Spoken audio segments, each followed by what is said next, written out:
A não ser que você seja uma pessoa muito emocionalmente inexperiente, a não ser que você tenha vivido poucas relações aí na sua vida, você já deve ter percebido que o amor não é nada fácil, relacionamentos não são nada fáceis. Para por um momento para pensar nisso que eu vou te falar. Se você já tem dificuldades para lidar bem com você mesmo, se você já tem dificuldades para lidar bem com o seu cérebro, as suas emoções, as suas dificuldades, imagina quão complicado é você ter que lidar com tudo isso em outro ser humano. É outra pessoa com outro cérebro, com emoções e pensamentos que são diferentes dos seus, é outra visão de mundo, com outras experiências, outras preferências, com outra realidade emocional no final das contas. Se já é difícil lidar bem comigo mesmo e vencer as minhas dificuldades, então é evidente que é muito mais difícil lidar com tudo isso em uma outra pessoa. Afinal, você não controla o que a outra pessoa pensa, o que ela sente ou o que ela faz. Exatamente por isso tem muita gente por aí sofrendo por causa de relacionamentos amorosos.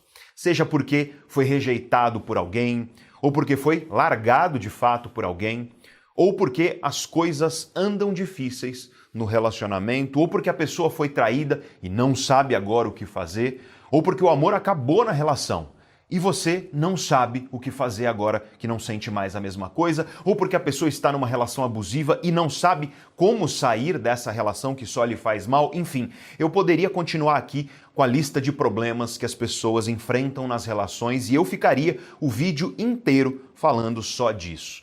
O ponto é que amor e relacionamentos não são fáceis e você provavelmente já sabe disso.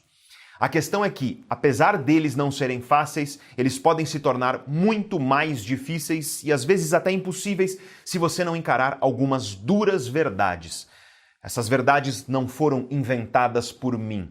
Elas são fruto de pesquisas científicas muito sérias, nas ciências que estudam as relações entre a mente, o cérebro e o comportamento, nas ciências que estudam as relações.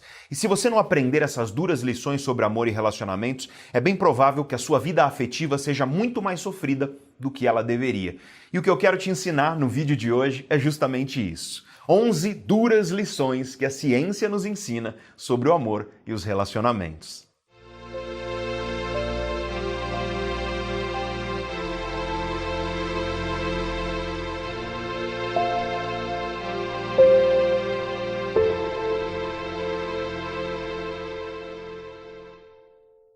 Olha, quando você faz o que eu faço, quando você estuda o que eu estudo, quando você é professor, como eu, acontece uma coisa muito interessante na sua vida. Os teus amigos sempre te procuram quando eles precisam de conselhos, e isso é ainda mais verdadeiro quando o assunto são os conselhos amorosos. Se você já assistiu a outros vídeos aqui no canal, você já me ouviu falar dessa história que eu vou te contar agora. Especificamente em um vídeo onde eu falei sobre a imaturidade emocional. Mas eu quero contar essa história mais uma vez porque ela é essencial para você entender a primeira dura lição sobre amor e relacionamentos que a ciência nos traz. Uns tempos atrás, um grande amigo meu me chamou para jantar porque ele teve uma baita briga com a namorada e ele precisava conversar, ele precisava desabafar. Eu topei e a gente combinou de comer uma pizza juntos para conversar. E foi até engraçado, porque quando eu encontrei ele, no instante em que eu o encontrei, não demorou nem um segundo, ele já começou a metralhar reclamações sobre a namorada. Esse meu amigo trabalha com eventos. Isso aconteceu bem ali no começo de 2020. Ainda não tinha fechado o comércio aqui no Brasil, mas pelo mundo a crise de saúde já estava levando os países a fecharem tudo e como esse meu amigo trabalhava com eventos, os eventos dele começaram a ser todos cancelados. Ou seja, ele estava em uma baita crise profissional. E a cada dia a situação ficava pior porque mais contratos eram cancelados. Isso foi deixando ele muito desesperado, muito angustiado, e nessa angústia ele começou a sentir falta do apoio da namorada. A namorada não estava presente como ele gostaria, ele estava sentindo que ela estava distante. E aí, como esse meu amigo é meio paranoico, por conta do perfil emocional dele, ele é uma pessoa mais sensível às coisas negativas quando comparado à maioria das pessoas. Então, o negócio dele, a profissão dele estava sofrendo um baita prejuízo com contratos cancelados, ele estava se sentindo super fragilizado ali naquele momento e ele queria, nesse momento, o apoio da namorada. Isso é natural, isso é saudável, inclusive, mas ele começou a sentir que ela estava distante e aí ele começou a pensar na cabeça dele que a namorada não se preocupava com ele, por exemplo, que ela não estava ao lado dele de verdade naquele momento tão difícil na vida dele. Isso começou a deixar ele muito chateado, muito bravo, e ele começou a se fechar e se afastar ainda mais dela. E aí eles tiveram aquela baita briga. Ele basicamente disse para ela que ela não estava sendo uma boa namorada, ela discordou e os dois brigaram feio e a briga foi por WhatsApp. E foi aí que ele me ligou. E depois que ele me explicou tudo isso, a primeira coisa que eu virei para ele e perguntei foi: você disse tudo isso para ela com calma? Você disse para ela com clareza e respeito tudo o que você está sentindo, que você está se sentindo fragilizado, que esses contratos cancelados estão te deixando muito mal e que você gostaria muito do apoio dela nesse momento difícil da tua vida? E aí ele me respondeu: não, eu não quero preocupar ela e eu também não quero que ela me veja como uma pessoa fraca. E aí, quando ele me disse isso, eu fiz outra pergunta. Você perguntou para ela como ela está se sentindo, como ela está nesse momento de crise que o mundo está vivendo? Ou ela pelo menos te falou isso? Ela tem te falado como ela está se sentindo nesse momento? E ele, mais uma vez, respondeu: não, eu tô com a cabeça cheia, tô estressado com tudo isso e aí eu não tenho falado muito disso com ela. E aí eu tive que virar para ele e ser honesto. Então você está agindo como se ela tivesse a obrigação de adivinhar o que está se passando dentro de você. E você está punindo ela e punindo a relação porque ela não adivinhou os teus sentimentos nesse momento que você está vivendo. E como ele é um grande amigo meu, eu falei abertamente: cara, você não é esfinge, você não é palavra cruzada, você não é quebra-cabeças para as pessoas ficarem desvendando os teus mistérios profundos. Você está aqui comigo, se abrindo, e eu não estou te achando fraco ou qualquer coisa do tipo por causa da tua vulnerabilidade nesse momento.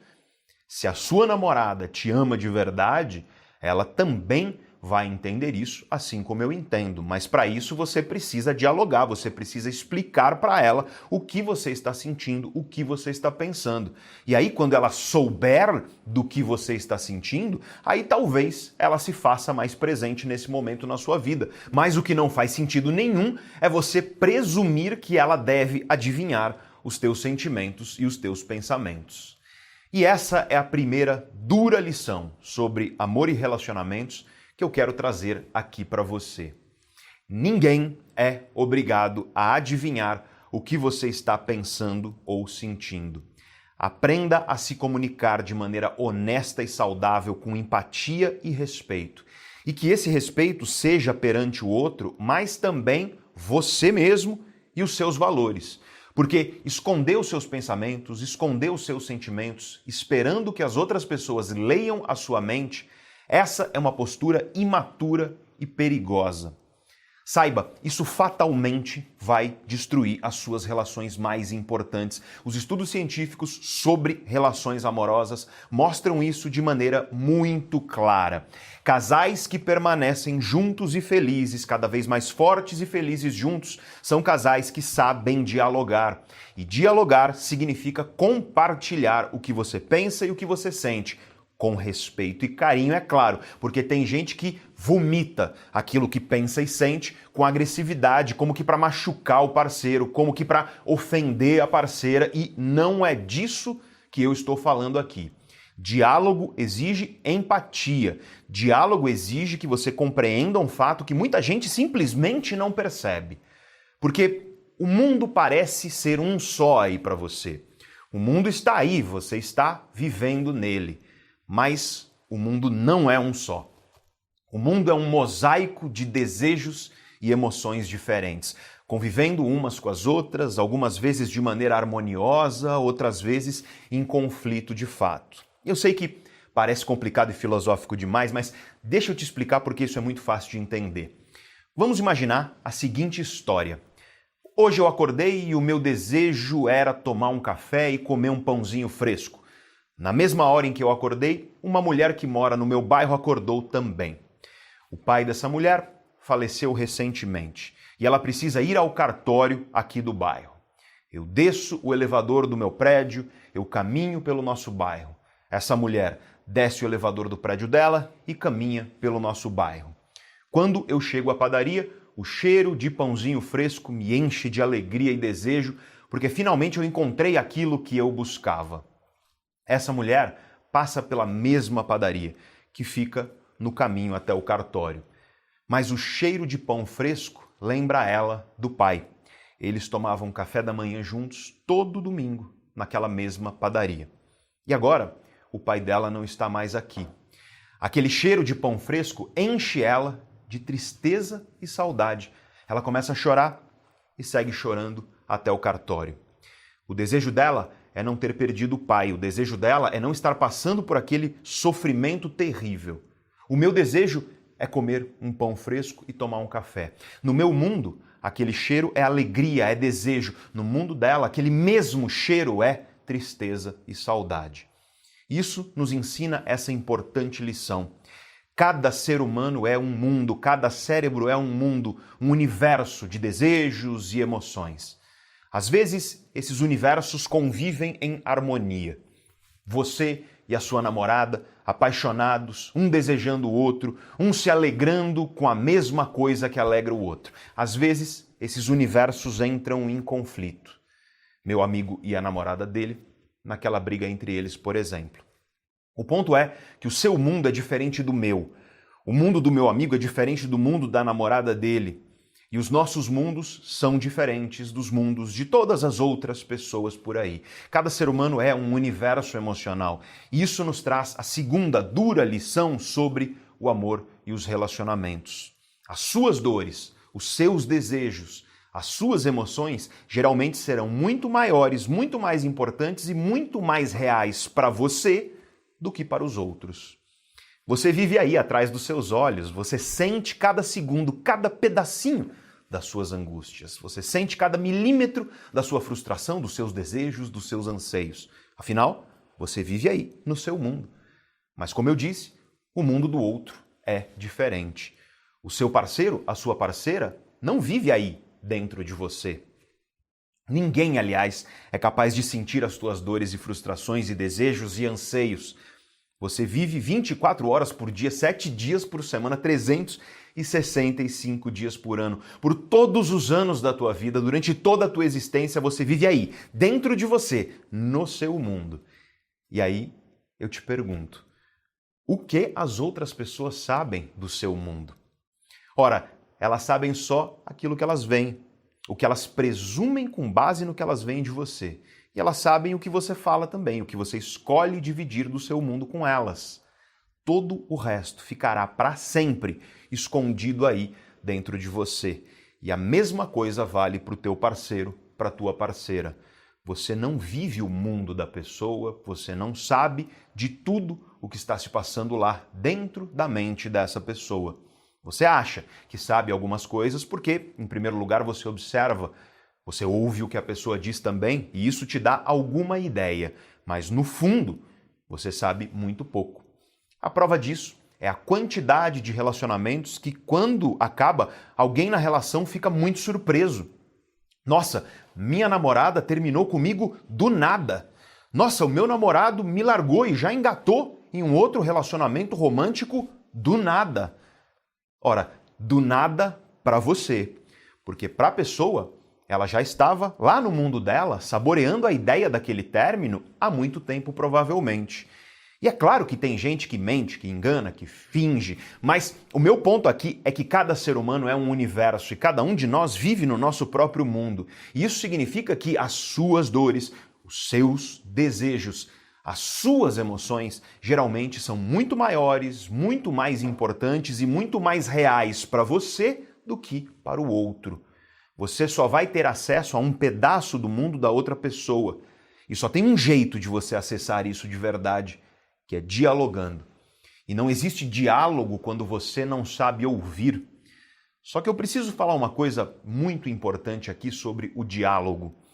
Quando você está conversando com seu parceiro, com a sua parceira, você escuta para ouvir e entender de verdade o mundo da pessoa ou você só fica esperando a sua vez de falar?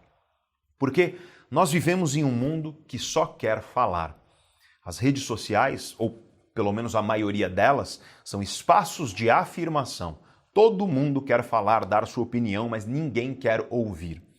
Só que você só vai entender um pouco mais sobre o mundo do outro se você ouvir o outro de verdade, sem preconceitos, sem barreiras emocionais e pré-julgamentos.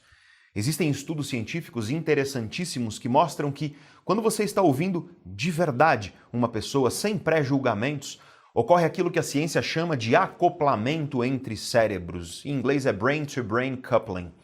A atividade elétrica do cérebro, as ondas cerebrais dos cérebros dessas duas pessoas se emparelham.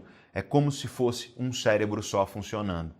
Se você quer uma relação amorosa cada vez mais forte e duradoura, aprenda a colocar o seu ego de lado e ouvir de verdade. Imagina essa situação. Você teve um dia incrível, maravilhoso, e a sua esposa chega em casa com uma cara péssima. E ela te fala, o meu dia foi horrível. Você estava doido para contar para ela sobre o seu dia maravilhoso e tudo que aconteceu de bom. Mas se você é uma pessoa emocionalmente madura, se você sabe ser empático nas suas relações, você coloca o seu ego de lado, senta junto com ela e diz, me conta o que aconteceu.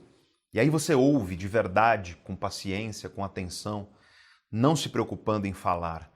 Se você não tem esse verdadeiro interesse pelo mundo do seu parceiro ou da sua parceira, então dificilmente vocês viverão uma relação feliz. Talvez a relação até dure, mas o que não falta por aí são relações onde falta diálogo e sobra infelicidade e frustração. E nessas horas, autoconhecimento é fundamental, porque quando você entende muito bem sobre você mesmo, você sabe identificar quando um parceiro ou parceira é compatível com você. Todos nós temos alguns valores e preferências que são inegociáveis. E o autoconhecimento nos traz a maturidade para entender o que para nós é inegociável e o que pode ser negociado em uma relação. Você está aqui agora nesse longo vídeo, um vídeo cujo tema é autoconhecimento, em um canal cujo foco é o autoconhecimento. E foi pensando em pessoas como você que eu criei uma lista VIP de contatos que eu chamo de 1, 2, 3 pílulas de autoconhecimento. Para fazer parte dessa lista é totalmente grátis, você cadastra o seu e-mail e toda semana eu te mando um e-mail curto e objetivo contendo uma ideia minha para você refletir sobre a sua própria existência, 2 ideias de grandes pensadores. São frases, citações, reflexões que mudaram a minha vida e que certamente vão mudar a sua também. E 3 recomendações de filme, série, livro, vídeo e por aí vai, para enriquecer a sua mente, porque você sabe, às vezes é difícil escolher coisa boa. 1, 2, 3 pílulas de autoconhecimento toda semana, gratuitamente, no seu e-mail. Eu vou deixar um link fixado no comentário aí embaixo. É o primeiro comentário de todos que está fixado no topo. Nele tem um link. Clica nesse link, toca nesse link, cadastra teu e-mail, segue as instruções que aparecem e na próxima segunda-feira você já recebe as tuas primeiras pílulas de autoconhecimento que eu vou te mandar com muito carinho. O nosso lema aqui na Neurovox é justamente esse: autoconhecimento é liberdade. Quanto mais você entende sobre a mente humana, sobre o cérebro humano, sobre o comportamento e as emoções dos seres humanos, mais você entenderá sobre você mesmo e, de quebra, mais você entenderá sobre as outras pessoas também. Maturidade emocional depende de autoconhecimento e nenhum relacionamento romântico sobrevive sem maturidade emocional. Em agosto de 2022, este canal aqui fará 6 anos de vida, desde que nós publicamos o nosso primeiro vídeo. Eu sou professor há quase 16 anos e eu estou há 6 anos aqui compartilhando conhecimento filosófico e científico. E por que eu faço isso? Se eu conseguir compartilhar um conhecimento com você que te ajuda a se tornar uma versão melhor de você mesmo, eu estou tornando o mundo um pouquinho melhor. E nós todos estamos juntos aqui nesse mundo, concorda? Imagina quão melhor seria o mundo se todos nós, todos os dias, buscássemos conhecimentos que nos ajudam a nos tornar amanhã uma versão melhor do que essa que nós temos hoje. Esse é o espírito que me move e que move toda a minha equipe aqui na Neurovox. E se você considera esse um objetivo nobre, um objetivo de valor, então o melhor gesto que você pode demonstrar por nós aqui no canal é tocar no botão de inscrição que fica aí embaixo e se inscrever aqui no canal. E se você já for inscrito, é ativar o sininho de notificações que fica ao lado do botão de inscrição. Esse pequeno gesto, que não vai tomar nem 10 segundos da sua vida, ajuda o nosso canal a crescer e a chegar a cada vez mais pessoas. E já que você está se inscrevendo e ativando o sininho, se você puder e se você quiser, é claro, aperta o botão de curtir o vídeo, o tal do joinha, e deixa um comentário aqui para nós, porque tudo isso nos ajuda a crescer e levar conhecimento a cada vez mais pessoas. Como professor que sou, eu te agradeço muito se você fizer isso por nós. Autoconhecimento é liberdade. Em uma relação, você precisa entender o que para você é inegociável e o que pode sim ser negociado. O problema é que muitas vezes as relações começam com máscaras. Você está lá apaixonado no começo de uma relação, a outra pessoa também está apaixonada por você. Quando vocês estão se conhecendo, nenhum de vocês é totalmente honesto. Você não age como você gostaria de agir, você não age de acordo com a sua verdade. Você age de acordo com aquilo que você imagina que a outra pessoa espera de você e a outra pessoa faz a mesma coisa. É claro que nem todo mundo faz isso, mas muita gente faz, nós temos que reconhecer. No jogo da sedução, essa postura é bastante comum. O problema é que, conforme o tempo passa, a paixão vai passando junto. E aí sustentar aquelas máscaras fica cada vez mais difícil.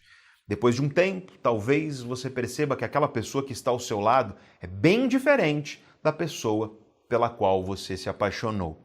E aí vem um desencanto e a relação começa a morrer. A lição que fica disso é essa. Saiba aquilo que é inegociável para você em uma relação amorosa, tenha clareza disso, tenha isso muito claro para si mesmo. Se você ainda não tem clareza disso, a melhor fonte de clareza é, de fato, a experiência. Depois de um tempo, se você é uma pessoa minimamente perspicaz, você começa a perceber qual que é a sua numa relação. E com isso, você já consegue identificar aquela pessoa que não tem chance de dar certo com você. Justamente porque ela não atende aquilo que é inegociável para você numa relação amorosa. Para aquilo que é inegociável, não seja flexível. Se você for flexível, você irá se arrepender. Essa é a quarta dura verdade sobre o amor e relacionamentos.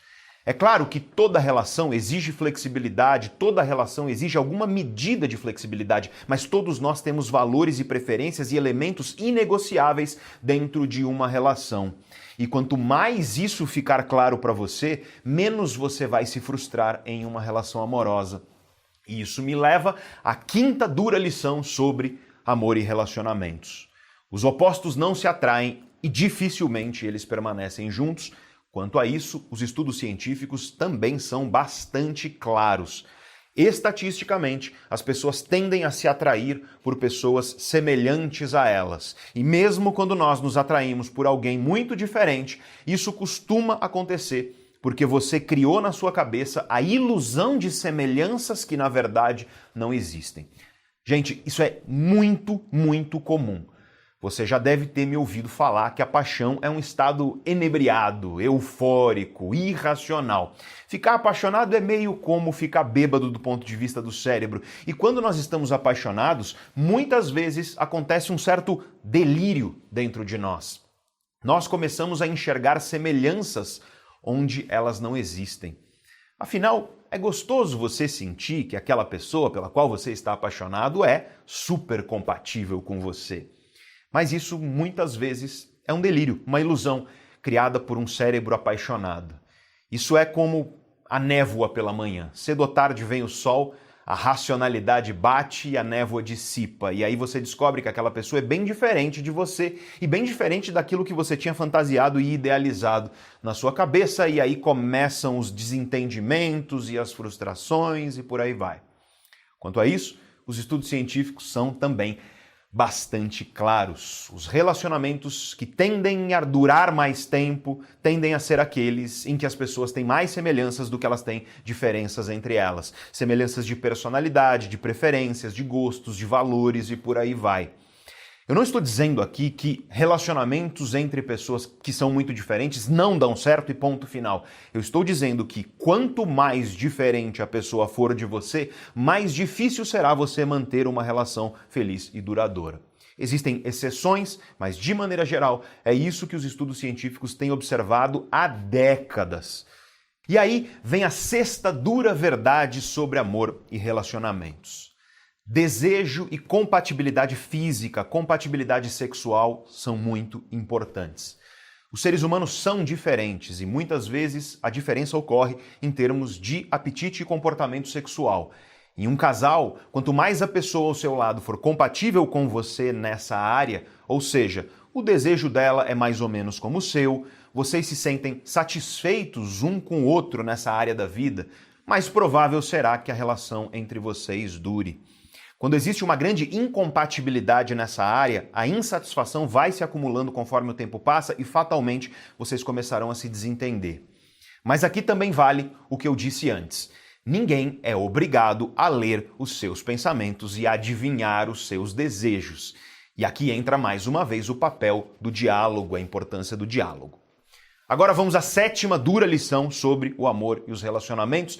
Compatibilidade física é importante, mas compatibilidade afetiva e intelectual também. Para pensar nisso. Como você expressa as suas emoções e como você gosta que carinho seja demonstrado para você. As pessoas são diferentes nesse quesito também. Algumas pessoas são mais frias e distantes, outras são muito calorosas, muito carinhosas e muitas outras ficam ali num grau intermediário entre esses dois extremos. Quanto mais a pessoa ao seu lado for compatível afetivamente na maneira de expressar, na maneira de viver os afetos, mais provável será que a relação dure e que ela se torne cada vez mais forte conforme o tempo passa. Isso também vale para a compatibilidade intelectual. É bem difícil uma relação ser feliz e duradoura quando você despreza intelectualmente a pessoa que está ao seu lado. Aliás, para tudo em uma relação, a admiração é fundamental. Admirar e valorizar, ser grato pela pessoa que está ao seu lado.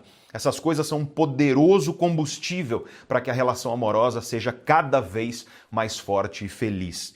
Geralmente, quando vai embora a admiração e a gratidão, a coisa começa a desmoronar. E as próximas 3 lições, talvez, sejam as mais duras que você vai ouvir nesse vídeo aqui hoje. A 8ª lição tem a ver com uma pergunta que muita gente faz para mim quando eu abro caixinha de perguntas nos stories daquela rede social que você sabe qual é. Por que uma pessoa entra em uma relação que só faz mal para ela? E por que uma pessoa permanece em uma relação que ela sabe que só faz mal para ela? Essa 8ª lição é baseada em 2 fatos que já foram demonstrados pelo que é de melhor na ciência. Em primeiro lugar, nenhuma relação começa triste, angustiante ou no limite abusiva. Aliás, os abusos em uma relação, a violência, seja ela verbal, emocional ou até mesmo física, a violência nunca começa intensa com tudo de uma vez, muito pelo contrário. Ela começa aos poucos. Um tom grosseiro evolui aos poucos para alfinetadas, para um sarcasmo mascarado de ofensa. Esse sarcasmo evolui aos poucos para palavras ofensivas que têm por intuito fazer a pessoa sofrer. Essas palavras evoluem para uma agressividade e brigas e ofensas que são abertamente ditas com o objetivo de humilhar e daí a coisa continua evoluindo aos poucos e algumas vezes culmina de fato em violência física.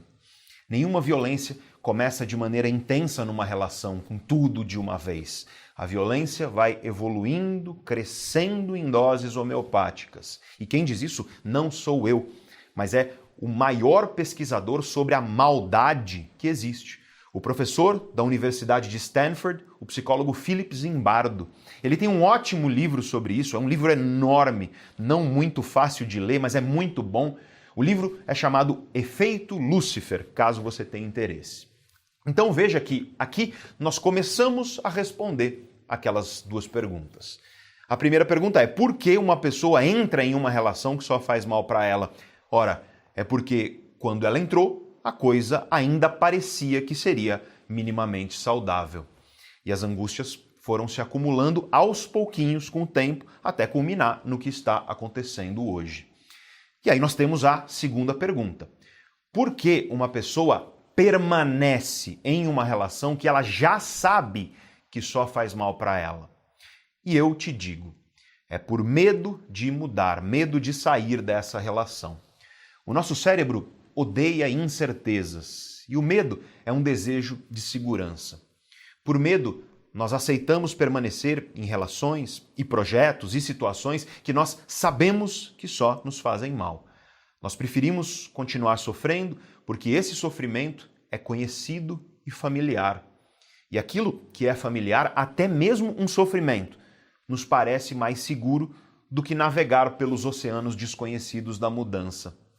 Ou seja, muitas vezes nós preferimos a certeza de um sofrimento conhecido para não ter que encarar a incerteza de se arriscar naquilo que é desconhecido. Lembre-se disso, o nosso cérebro odeia incertezas. Terminar uma relação, por mais que essa relação seja infeliz, é encarar uma incerteza, é encarar um mundo desconhecido e incerto fora daquela relação. E muita gente se torna escrava da familiaridade, mesmo que essa familiaridade traga sofrimento, porque isso cria uma ilusão de segurança. E aí a pessoa não percebe que ela não está segura, na verdade. Ela não percebe que essa segurança é ilusória, ela é uma ilusão. Ela não percebe que permanecer naquilo que te faz sofrer é correr talvez o maior dos riscos. O risco de estar desperdiçando a tua vida, desperdiçando o breve tempo que você tem aqui nesse planeta com pessoas, projetos ou situações que não merecem a tua energia. E tem gente que diz por aí tentando te motivar: não desista nunca. E se você já me conhece, você sabe, eu discordo muito disso. Eu prefiro dizer, persista com bravura e coragem, mas saiba desistir com inteligência, porque se você não disser adeus àquilo que te faz mal, então você está condenando a tua vida ao sofrimento. O nosso cérebro odeia incertezas, ele odeia o desconhecido, mas acontece que toda mudança envolve encarar as incertezas do desconhecido. O começo de uma vida verdadeiramente transformada nunca será totalmente familiar. Cabe a nós aceitar isso, ou permanecer imobilizados nessa ilusão de segurança, que na verdade é uma prisão de angústias na nossa vida. E aqui vale um adendo, que dependendo do grau de abuso em um relacionamento, a pessoa muitas vezes permanece não é pelo medo de se arriscar no desconhecido, é pelo medo da pessoa que está ao lado dela. E se você conhece alguma pessoa vivendo isso, cabe a você ajudar essa pessoa a escapar disso. Afinal de contas, muitas vezes a pessoa se vê literalmente refém dentro de uma relação abusiva. E agora vamos falar da dura lição número 9 sobre amor e relacionamentos, e ela tem a ver com outra pergunta que muita gente me faz. Professor Pedro, eu tenho dedo podre no amor, o que eu faço? Pedro, eu só arrumo homem tranqueira, eu só arrumo mulher tranqueira, o que eu faço? E aí eu preciso ser brutalmente honesto com você. O tal dedo podre costuma ser, na verdade, a repetição de padrões. São padrões afetivos que te fazem sentir atração por pessoas que não são compatíveis com você. São padrões comportamentais antes, durante e depois de um relacionamento que te levam a repetir hábitos e esses hábitos, por sua vez, reforçam esse ciclo na sua vida. São padrões cognitivos que fazem você alimentar ideias e crenças que te mantêm preso aí nesse ciclo. Por exemplo, pensamentos de culpa porque você acha que tem dedo podre. Esses pensamentos reforçam uma crença dentro de você, a crença de que você tem dedo podre. E essa crença não te ajuda em nada, não explica nada e não vai mudar em nada a sua vida afetiva. Na verdade, é bem o contrário. Essa crença de dedo podre pode te levar a uma postura fatalista e derrotista. E aí você pensa, eu tenho dedo podre mesmo, nem adianta eu tentar fazer nada. E você se contenta com a primeira porcaria que aparece pelo seu caminho e fica se alimentando de migalhas emocionais. Deixa eu te dar então outro exemplo disso que é muito comum e importante. É a crença de que desta vez vai ser diferente. Você conhece uma pessoa e todos os sinais indicam que vai dar ruim a relação de vocês, que vai acontecer a mesma coisa ruim que já aconteceu outras vezes na sua vida. Os seus amigos te avisam, a sua família te avisa, mas você bate o pé na teimosia e diz: não, dessa vez vai ser diferente. E aí você leva uma pedrada da realidade que te prova o contrário. Dedo podre e auto-engano costumam andar de mãos dadas, saiba disso. Então, eis a dura lição número 9 sobre amor e relacionamentos. Ou você toma consciência, identifica e quebra esses padrões que você repete nas suas relações, ou as coisas continuarão as mesmas e você vai seguir culpando o tal dedo podre. E finalmente nós chegamos à lição número 10, a 10ª dura lição, dura verdade sobre amor e relacionamentos. Amor não é suficiente para que a chama do romance se mantenha acesa. E essa é talvez a mais difícil, a mais dura das lições que os relacionamentos nos ensinam. Sim, você pode amar muito uma pessoa, mas é preciso mais do que somente um sentimento. O amor não é uma escolha, afinal ele é um sentimento. E você não escolhe ativar ou desativar um sentimento dentro de você. O vídeo mais assistido aqui do canal se chama Liberte-se de quem não te valoriza. Hoje, enquanto eu estou gravando isso aqui, esse vídeo tem quase 8 milhões de visualizações. Ora, se ligar e desligar um sentimento fosse fácil, essas pessoas não estariam sofrendo com alguém que não as valoriza, concorda? E aqui eu te falo um pouco sobre o seu cérebro.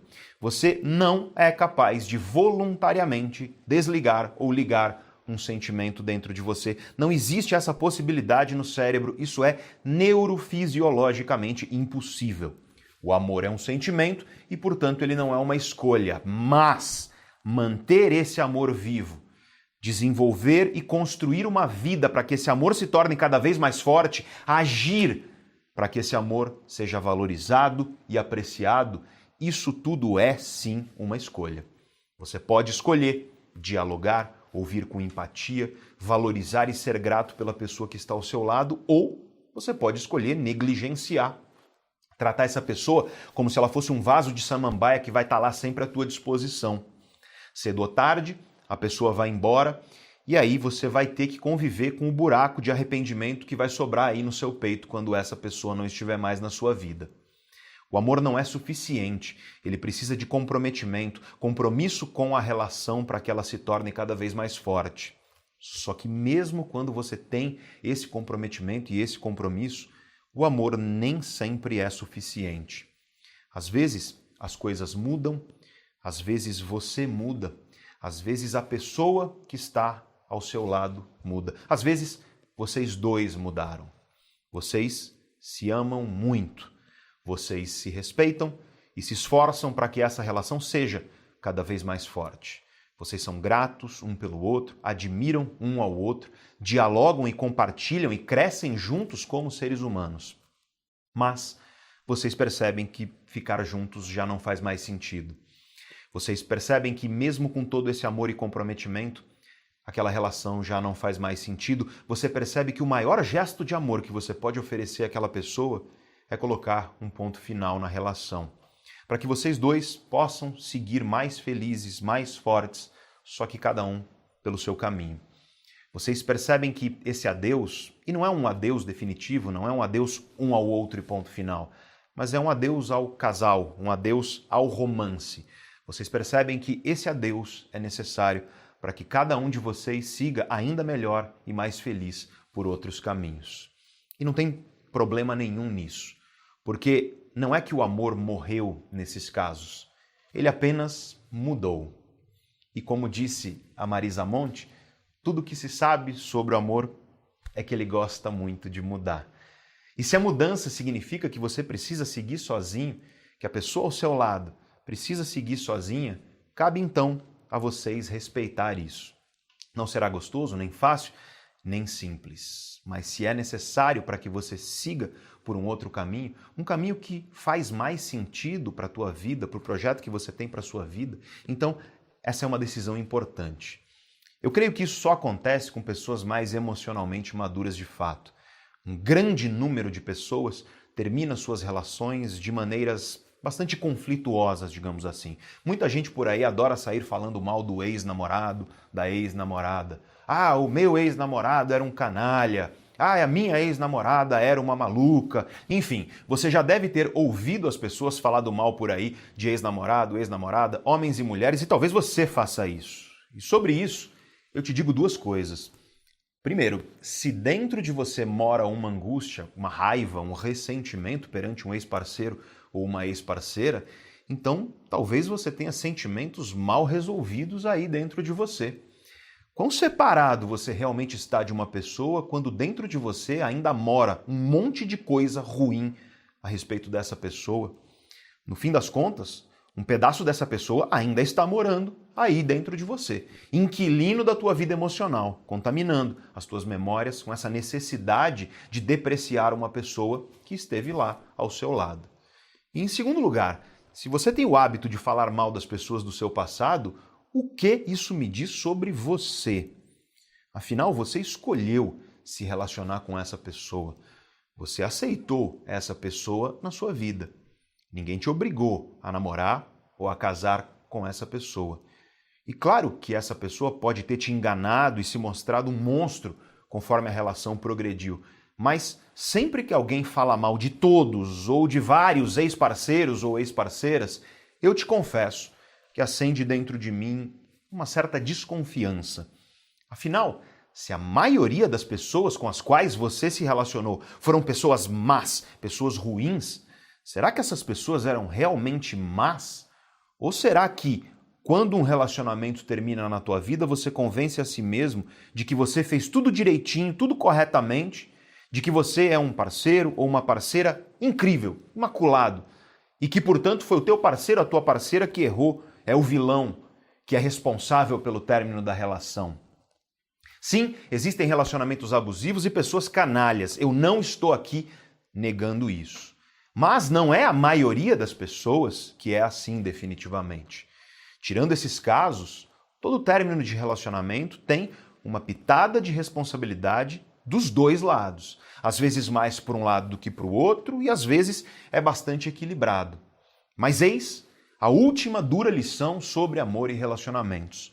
Se você quer que a sua próxima relação seja melhor do que a última, trate de olhar para si mesmo e enxergar o que você fez de errado e como você pode melhorar com uma nova pessoa na sua vida. Do contrário, os padrões continuarão se repetindo aí na tua vida. Afinal, você continua vivendo e agindo da mesma maneira em todas as suas relações amorosas. Como é que você pode esperar que as coisas sejam